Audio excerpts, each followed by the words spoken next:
Assalamualaikum warahmatullahi wabarakatuh.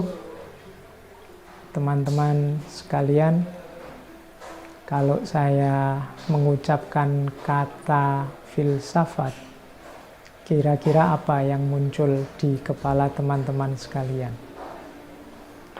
Sejauh yang saya tahu, banyak yang mengesankan filsafat sebagai sesuatu yang rumit, sesuatu yang elit. Bahkan jangan-jangan ada yang punya keyakinan filsafat adalah sesuatu yang haram.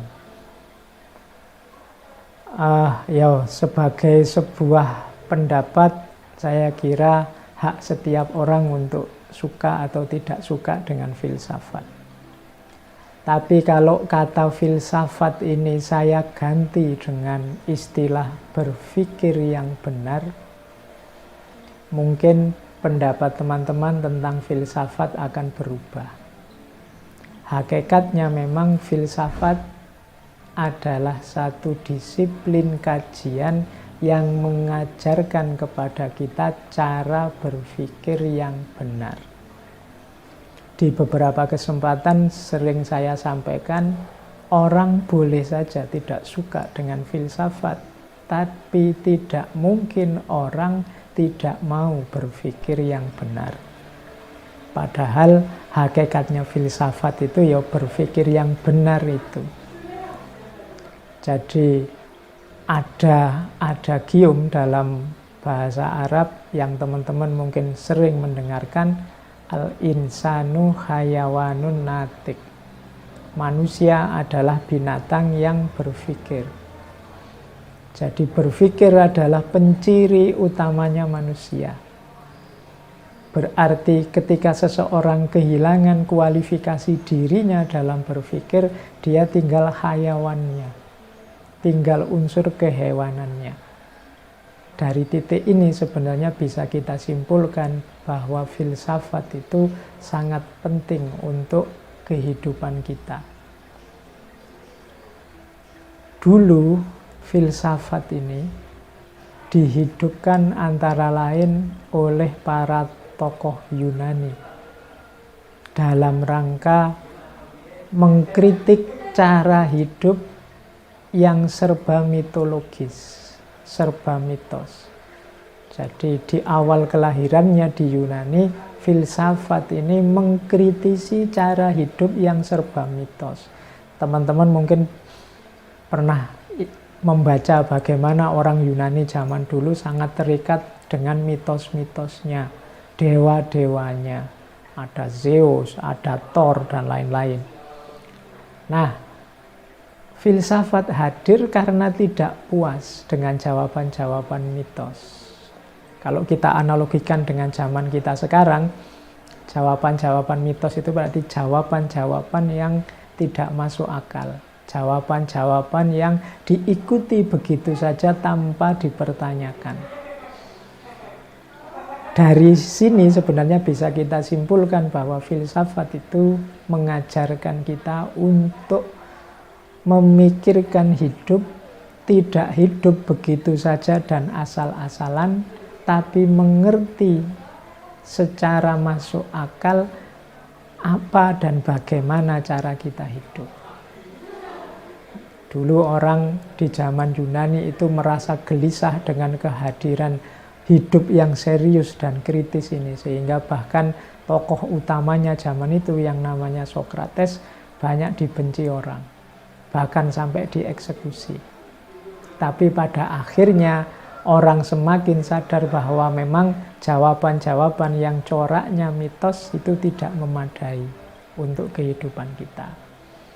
Jadi argumen kedua mengapa kita harus belajar filsafat berarti apa? Kita dituntut untuk hidup secara serius, tidak asal-asalan, tidak hanya ikut-ikutan. Kita harus bisa menjawab pertanyaan mengapa, apa, dan bagaimana tentang kehidupan kita. Bahkan Al-Quran sendiri menyebut firman Allah yang menyatakan bahwa Allah menciptakan kita itu tidak secara iseng.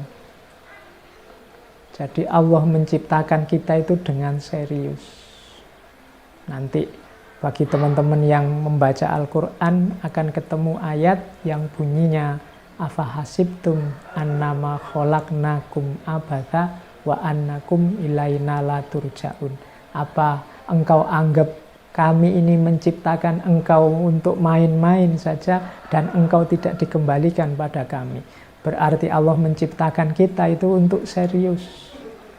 Ada amanah dan tujuan yang harus kita jalankan. Berarti hidup memang tidak boleh asal-asalan. Kita harus serius. Untuk menseriusi hidup inilah filsafat hadir. Makanya katanya Socrates, an unexamined life is not worth living. Hidup yang tidak diuji, hidup yang tidak dikaji secara serius adalah hidup yang tidak berharga. Nah, maka teman-teman semua, khususnya yang muda-muda, menjadi tanggung jawab kita, menjadi kewajiban kita untuk sejak sekarang berefleksi tentang hidup kita, untuk sejak sekarang merenungi, untuk sejak sekarang berkontemplasi, untuk sejak sekarang berpikir tentang serius, secara serius tentang kehidupan kita. Karena itulah sebenarnya amanat yang diberikan oleh Allah kepada kita dengan memposisikan kita sebagai khalifahnya. Tidak menunggu besok. Kalau sudah menunggu besok, mungkin teman-teman targetnya, Pak, saya pinternya besok saja, saya belajarnya besok saja, menseriusi hidup besok saja, mumpung sekarang masih muda. Kalau tidak dimulai sekarang, maka kita akan terlambat. Karena hidup tidak terlalu panjang. Manusia itu hidupnya tidak terlalu panjang. Kita mempersiapkan hari esok, itu persiapannya sekarang, tidak besok. Jadi untuk teman-teman muda, menurut saya filsafat adalah salah satu bidang yang penting untuk diselami, khususnya dalam rangka kita menseriusi hidup, dalam rangka kita mendalami hidup secara serius. Jadi teman-teman muda, sudah saatnya untuk mulai belajar filsafat. Dulu dalam sejarahnya, kalau teman-teman mau jeli, coba dilihat peradaban-peradaban besar dunia, yang itu merupakan puncak-puncaknya peradaban sepanjang sejarah, selalu saja penguasanya adalah yang menguasai ranah filsafat dan ilmu pengetahuan. Yunani dulu puncak peradaban, dan disitulah hidup dengan subur filsafat dan ilmu pengetahuan. Romawi yang nanti melahirkan peradaban besar Eropa juga begitu. Islam dulu jadi penguasa, jadi puncaknya peradaban dunia ketika filsafat dan ilmu pengetahuan hidup. Dan sampai hari ini, di mana peradaban jaya, disitulah filsafat dan ilmu pengetahuan hidup. Ternyata bukan politik dan juga bukan ekonomi, tapi filsafat dan ilmu pengetahuan. Baik, saya kira itu teman-teman sedikit pengantar dari saya untuk memprovokasi teman-teman, untuk mendorong teman-teman serius dengan hidup, serius berpikir tentang hidup dengan cara belajar filsafat. Saya akhiri sekian, sedikit uraian pemancing dari saya. Kurang lebihnya mohon maaf. Wassalamualaikum warahmatullahi wabarakatuh.